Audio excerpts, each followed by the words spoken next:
जय भोलेनाथ दोस्तों। आज मैं आपके लिए माँ काली से जुड़ी एक कहानी लेकर आया हूँ। डर, सस्पेंस और बहादुरी का अनूठा संगम इसमें आप महसूस करेंगे। तो आइए शुरू करते हैं। सर्दियों की हल्की ठंडी हवा बह रही थी। सूरज की किरणें धुंधलके को चीरकर गांव के कच्चे रास्तों पर बिखर रही थी। मिट्टी की खुशबू में कहीं गोबर के उपलों का धुआं मिला हुआ था। यही था रामपुर गांव, छोटा सा पर अपनी कहानियों और रहस्यमय किस्सों के लिए आसपास के इलाकों में मशहूर। इस गांव में रहती थी सुमन।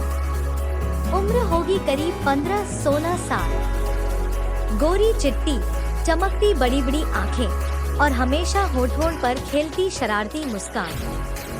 उसकी चाल में नटखटपन और बातों में बेफिक्री। गांव के बच्चे उसे अपनी टोली का सरदार मानते, क्योंकि जब भी कोई शरारत करनी होती, उसका आइडिया सबसे आगे होता। पर गांव की औरतें कहती, ये लड़की जरा संभाल के रहे, बड़ी नटखट है, कहीं मुश्किल में न पड़ जाए। सुमन की माँ गोमती अक्सर उसे डांटती। अरे बिटिया, कभी तो कामकाज में मन लगाया कर। सारा दिन खेत खलिहान के पीछे पीछे दौड़ते रहना और शरारतें करना। लड़की होकर भी लड़कों जैसी हरकत करती है। अम्मा, अगर मैं चुपचाप बैठ गई तो इस गांव की हवा भी बोर हो जाएगी। उसका यही बेफिक्र स्वभाव उसे सबका चहेता भी बनाता और कभी कभी समस्या का कारण भी। गांव के बाहर एक पुराना पोखर था। चारों तरफ जंगली झाड़ियां और बीच में गहरा पानी। गांव के लोग वहां जाना पसंद नहीं करते। कहते थे कि वहां रात में अजीब आवाजें सुनाई देती हैं, किसी औरत के रोने की या किसी बच्चे के चिल्लाने की। बुजुर्ग बताते, इस पोखर में सालों पहले एक औरत डूब गई थी। उसकी आत्मा आज भी भटकती है। जो भी गलती से रात में वहां चला जाता है, कभी लौट कर नहीं आता। गांव के बच्चे उस किस्से से डरते, पर सुमन को इसमें भी मजा आता। अरे ये सब डराने की बातें हैं।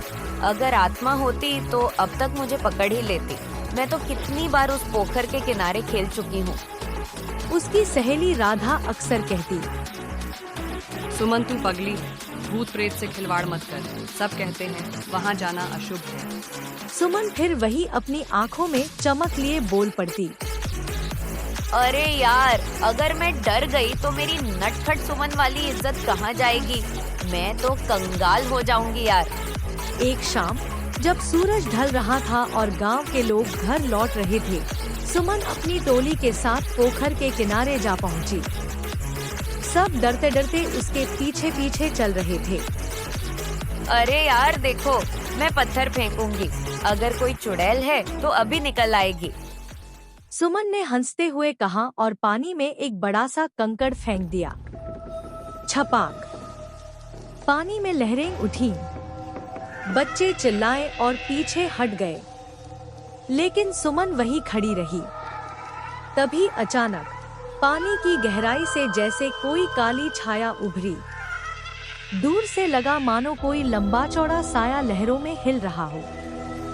सब बच्चे चीख पड़े और भाग खड़े हुए। सुमन का दिल जोर जोर से धड़कने लगा, पर उसने खुद को संभाला। ये तो शायद मेरा वहम होगा। लेकिन जब उसने दूसरी बार देखा तो सचमुच लगा कि पानी में किसी के हाथ ऊपर नीचे हो रहे हैं। उसका चेहरा पीला पड़ गया और वह भी बाकी बच्चों के पीछे दौड़ पड़ी। उस दिन से गांव में चर्चा फैल गई। सुमन ने उस पोखर में चुड़ैल देखी है। लोग उसे बार बार टोकते, पूछते, पर सुमन अड़ जाती। नहीं, मैंने साफ देखा था। कोई छाया पानी से उठी थी, चाहे आप मानो या न मानो। उस रात से सुमन के साथ अजीब घटनाएं होने लगी। कभी अचानक घर की दीवार पर परछाई चलती दिखती। कभी रात में कानों में धीमी आवाजें सुनाई देती, जैसे कोई उसका नाम पुकार रहा हो। सुमन, सुमन। वह डरकर उठ बैठती, लेकिन चारों तरफ सन्नाटा ही होता। एक बार तो उसने साफ देखा कि उसके कमरे की खिड़की पर कोई औरत खड़ी है, सफेद कपड़ों में, बाल बिखरे हुए। जब वह चीख कर माँ को बुलाने दौड़ी, तो खिड़की पर कुछ भी नहीं था। गोमती परेशान हो गई। हे भगवान, ये क्या हो रहा है मेरी बिटिया के साथ? कहीं उस पोखर की चुड़ैल ने पीछा तो नहीं कर लिया? गांव में एक बूढ़ा तांत्रिक था, भैरवनाथ। लोग कहते थे कि उसके पास अलौकिक ज्ञान है। डर और परेशानी में लोग उसी के पास जाते। गोमती ने मजबूरी में सुमन को उसके पास ले गई। भैरवनाथ ने आंखें बंद करके कुछ देर मंत्र बुदबुदाए, फिर बोला, बिटिया की आत्मा मजबूत है, लेकिन उसने उस जगह की मर्यादा तोड़ी है। पोखर में सचमुच एक अशुभ शक्ति बंधी हुई है। अब वो इसकी छाया में आ चुकी है। ये सब झूठ है बाबा, मुझे किसी आत्मा से डर नहीं लगता। डरना चाहिए। आत्माएं मजाक नहीं होती। आने वाले दिनों में तुझे कठिन समय झेलना पड़ेगा, लेकिन याद रख, अगर तेरे मन में भक्ति और विश्वास है तो कोई बुरी शक्ति तुझे छू भी नहीं सकती। दिन बीतते गए और सुमन का नटखटपन अब धीरे धीरे कम होने लगा। वह पहले जैसी बेफिक्र हंसी नहीं हंस पाती। कभी कभी अकेले बैठे बैठे खुद से बातें करने लगती। एक रात अचानक उसने सपना देखा, वही पोखर, वही काली छाया और पानी से निकलती एक औरत जिसकी आंखें लाल अंगारों जैसी चमक रही थी। औरत ने कहा, तूने मेरी नींद क्यों तोड़ी? अब मैं तुझे चैन से जीने नहीं दूंगी। सुमन चीखते हुए उठ बैठी। गोमती दौड़ कर आई। क्या हुआ बिटिया?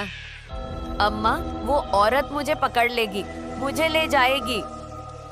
गोमती ने उसे गले लगा लिया, लेकिन उनके अपने हाथ भी कांप रहे थे। धीरे धीरे गांव के और लोग भी डरने लगे। कभी किसी के खेत में अजीब आवाजें आती, कभी किसी का पशु अचानक बीमार पड़ जाता।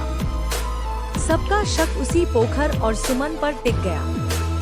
लोग कहने लगे, ये सब सुमन के कारण हो रहा है।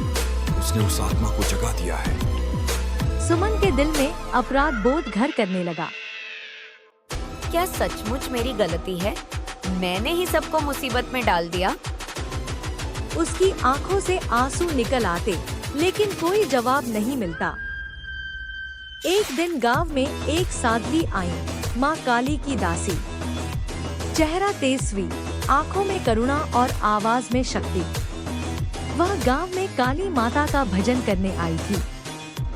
जब उन्होंने सुमन को देखा तो उसके माथे पर हाथ रखकर बोली, बेटी, तेरे चारों ओर अंधेरा है और डर है। अंधेरा चाहे जितना घना हो, एक छोटी लौ भी उसे मिटा सकती है। तेरे साथ माँ काली देवी की कृपा है, बस विश्वास बनाए रख। सुमन की आंखों में पहली बार उम्मीद चमकी।